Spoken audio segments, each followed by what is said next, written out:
Right, hi everyone.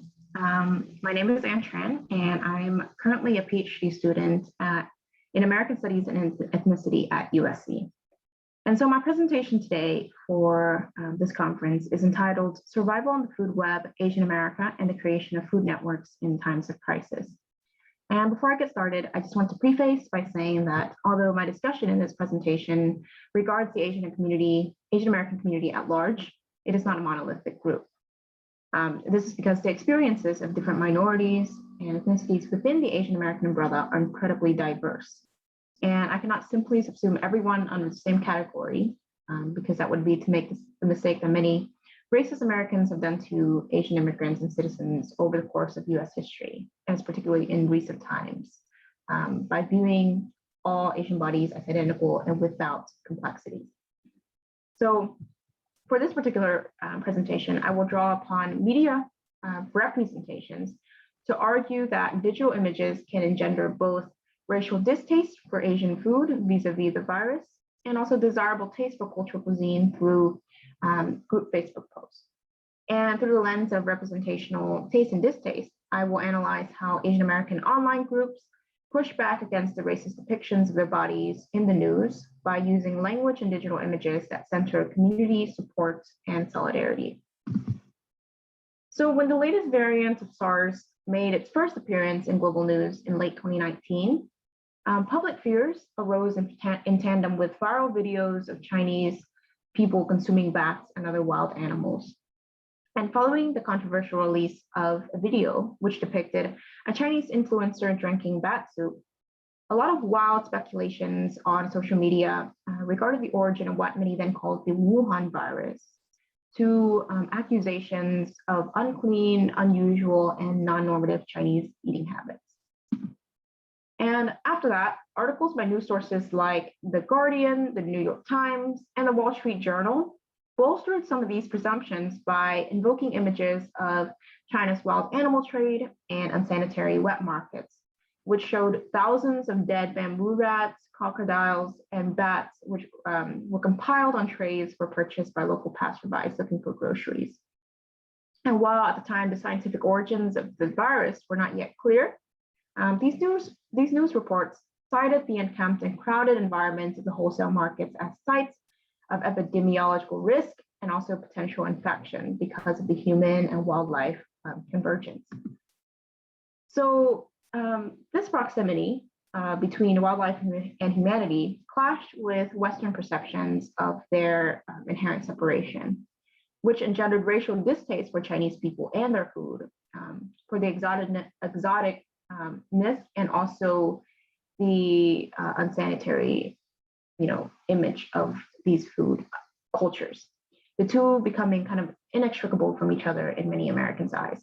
So this was exacerbated by Donald Trump's christening of the disease as Kung Flu and the China virus, which increased public anxieties about COVID-19, as well as revived racist stereotypes and attitudes about Chinese food and racial difference.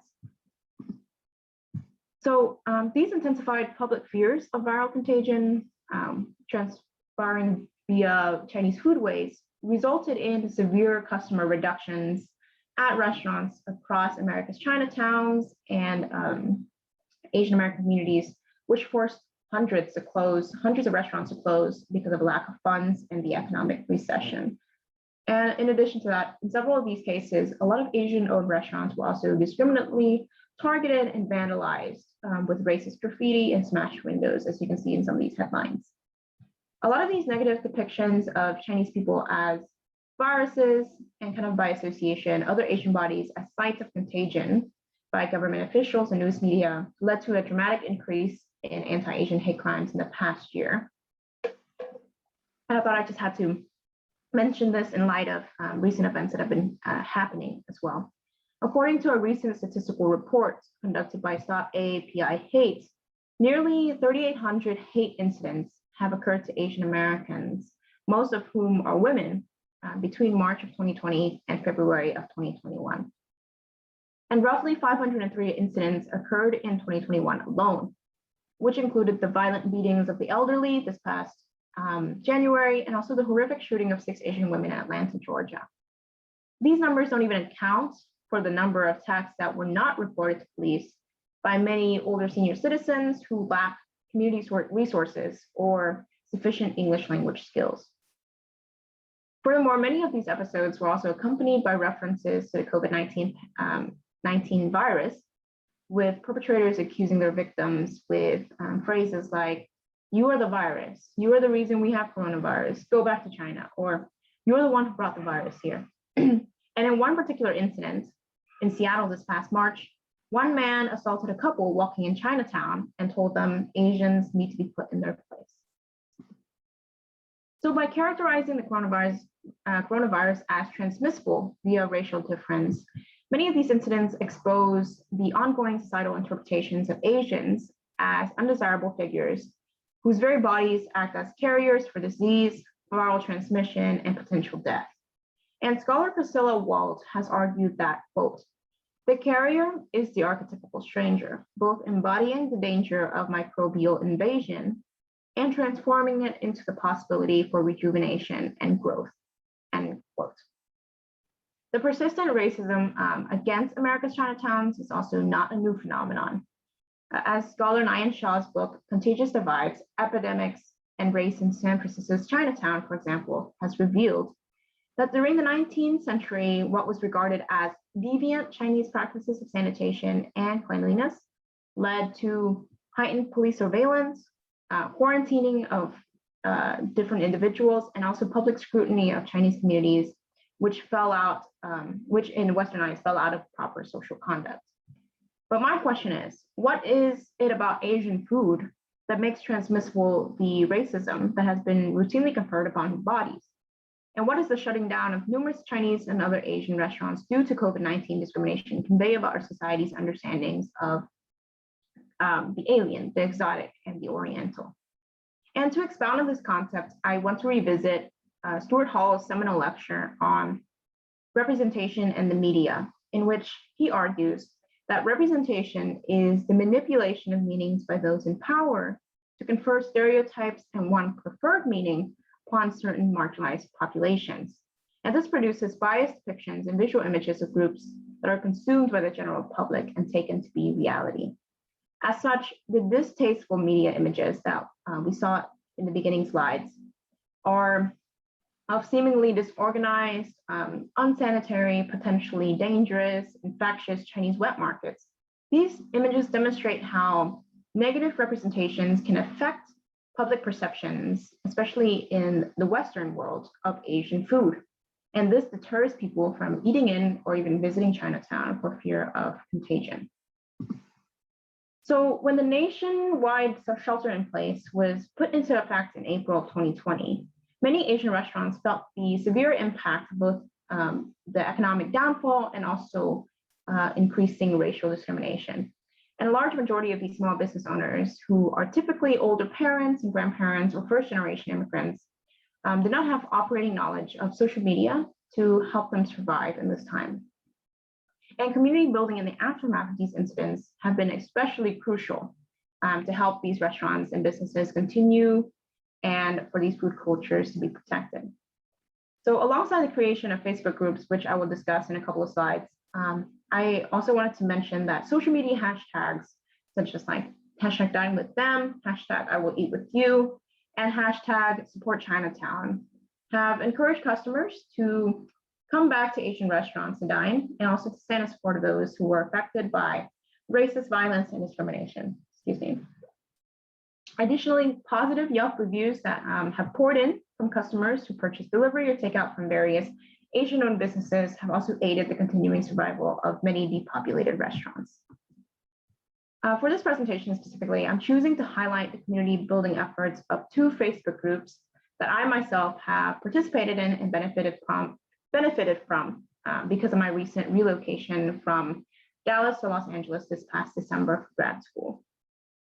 And in response to the shuttering of numerous Asian-owned eateries and mom-and-pop shops in local cities, groups like SGV, which stands for San Gabriel Valley Eats, and Asian Grub and DFW have dramatically increased the delivery and takeout orders at local restaurants by promoting the sales, favorite plates and also unique cultural specialties through their members' Facebook posts. And both SGV and DFW are home to hundreds of thousands of Asian Americans and also hundreds of ethnic restaurants, which were heavily hit by the pandemic. As one admin of Asian Grub has observed, following the news of many of these restaurant closures, she wrote, quote, "The community immediately banded together to provide real-time information on how each business was operating, enabling a lot of them to keep afloat. Many shops that were closed slowly began to open back up as word of our group spread and confidence in reopening increased," end quote. And as at the time of this presentation, both groups have way more than 35K members. And as you can see in some of their messages that were displayed on their About page, they were inspired to create these groups because of the suffering of these Asian-owned restaurants in the pandemic. So unlike the consumer-based advocacy work of Yelp reviews and social media hashtags that I mentioned in the last slide, these two Facebook groups developed new forms of agency for restaurant owners and their relatives who created profiles to self-promote. The Facebook platform became an avenue for younger Asian Americans to also advocate for their family members who are working in the restaurant industry, or for struggling business owners to publicize their own food and menus, and for other just regular activists and local food enthusiasts like me to support those restaurants that are struggling in the local community. So as for the theme of this conference, I want to stress some of the effective strategies that Facebook groups like SGV Eats and Asian Grub have employed to kind of bolster community activism and dismantle racist discrimination. In the past year, these online groups have collectively worked to counter the unfavorable public images of Asian food by concentrating on aspects of familial intimacy, cultural memory, and inter-ethnic solidarity in their posts. And for instance, to demonstrate familial intimacies and emotions through food images, posters will recount childhood experiences with the food they ate, write in support of their family members working in the restaurant industry, and use endearing terms like grandma and grandpa to refer to older restaurant owners who need help. And cultural memory has also been another important avenue for advocacy, because many of these Facebook posts will either historicize the origins of different culinary plates and traditions across Asia, to connect the rich histories of the food to modern day cuisine, or they will tell migration stories from various immigrant and refugee groups who have brought like these different spices and foods to North America. And some will even explain the local history of favorite restaurants, which have existed for decades, but are unfortunately threatened by closure. And finally, a lot of interethnic solidarity is a common theme in these Facebook posts, because members will post selfies of themselves, often masked with their food or just with the food itself, along with pictures of the owners to put faces to the names of the restaurants. And others who are curious about exploring different food cultures will put questions into the group, asking for recommendations on what is their favorite dish and what restaurants to find them at. And lastly, a lot of the posts elaborate on the taste of the food, talk about its deliciousness, and also the likelihood of the poster returning for more. And the images of food that accompany these messages, as I will show in the next few slides, kind of act as anti-representation, the anti-representation of the news media's negative depictions of Asian markets, because they picture tasty rather than dirty and contagious Asian food. So I don't want to go into too much detail here for the sake of time, but I just want us to look at these pictures and also the messages that Facebook members have posted alongside the pictures they portrayed, to kind of see the community building and support that these images confer. So as in the first one, we see both the pictures of the restaurant, the food, and also a message that asks for support. In the second one, similarly, you have a picture of the owner. And also in the third one, mentioning that the place was a childhood favorite. Same for Asian Grubhub and DFW. These restaurants, they mentioned that the restaurant is either closing or threatened by discrimination and a lot of violence. And then they will attempt to use language that is conveying the deliciousness of the food in order to help bring people back to these restaurants. So in contrast to the media's negative depiction of Asian food, which they say derived from unclean and dangerous origins, the reviews and images that are posted in these groups offer a different representation, as I've mentioned. And because the majority of the group members who post are of Asian descent themselves, which is evidenced in kind of the common ethnic surnames in the Asian diaspora, the messages they write frequently incorporate mentions of kinship, family histories, and shared traumas from past racial discrimination. So I just want to briefly mention this as well. A lot of these Facebook groups have also given back to their community in various ways. As this timeline created by the creators of SGV Eats demonstrates, online community activism also took physical form at different events in which members of the group held fundraisers or donated to local hospitals and also partnered with local food and beverage businesses to help bring in more profit. So in summary, if we consider the ongoing violence against Asian bodies in the United States, Asian American Facebook groups have pretty much demonstrated that one of the most effective strategies to counter racism can take the form of building networks of sociality, familial intimacy, and familiarity around desirable food and cuisine, which kind of rejects the notion of contagion as racial difference, as I've noted, and emphasizes racial harmony and cross-cultural solidarity through shared food networks and taste. Thank you, everyone. I'm very excited to join you all for the conference.